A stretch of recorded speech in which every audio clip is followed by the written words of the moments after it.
we're backstage at the Royal Adelaide Beer and Cider Awards. We're here to give you a little bit of insight into the world of beer and cider, obviously, and to give you a bit of an insight into what goes behind choosing the best beer and cider varieties across SA and nationally. Yep. So first up here, we've picked out an Imperial India Pale Ale.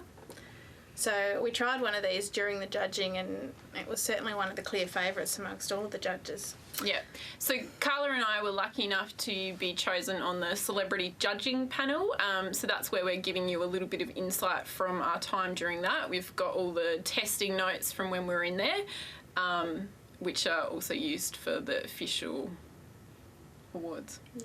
And we're told that women make the best beer tasters, so we've got a bit to live up to. We'll bring you a little bit of insight from one of the head judges a little bit later, and surprisingly, well, or maybe not so surprisingly, women are actually some of the best judges because of their fine palates. That's it. So we'll put our fine palates to taste here. So when we're looking at these India Pale Ales, we're looking for a gold to light brown colour. And I don't know about you, Miranda, but I think this one hits the mark on that one.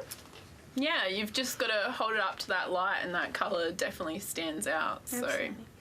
And then we move on to the scent here. So we're looking for a very high hop aroma that should be fresh and evident from any variety of hops that are used. So there's multiple different types of varieties of hops you could use. We don't really know what's in this one, but we should be able to smell them. And it's certainly quite evident, I think. I think so, it's quite strong. So moving on to the tasting, the hop flavour should be high and it should be fresh, once more, but it shouldn't be harsh in quality. The hop bitterness should also be very high, but not harsh. So.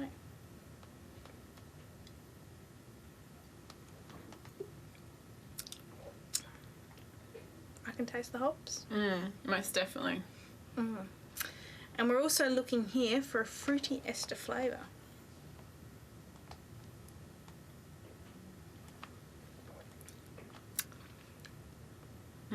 There's definitely essence of that in there. Definitely. Very high hop flavour, which is common for IPAs. So that's it from us in regards to the tasting notes. We're now going to take you to Simon Fay from Coopers, who was one of the head judges at this year's awards. Simon, can you tell us a bit about what you look for when you're judging a beer? Yeah, certainly can. Whenever someone is entering a beer into a beer competition, they're entering a beer into a certain class, into certain guidelines. If you're entering a beer into a certain class, there are some guidelines written for that beer. So the judge will actually judge a beer according to the guidelines in front of them. So if they're judging, for instance, I'm drinking here a nice American Pale Ale, I'll look at the American Pale guidelines in our booklet, read that to see what I should be looking for: appearance, colour, flavour and odour, and then I'll score that beer according to those guidelines. Fantastic. And is there any sort of personality traits or anything like that that makes a good beer judge? Love of beer, alcoholic maybe. But in terms of people judging beers? No, we run the whole gamut. Traits or anything? No, as I was saying to someone earlier, female judges make a better beer judge because they have more taste buds than the average male. So the more female judges we can get on a panel, the better, because we know whatever they can pick up is true, because they've got all those lovely taste buds. And is that the same thing when it comes to making beer? Same thing, yep. That's yeah. Great. Thanks very much. No problem at all.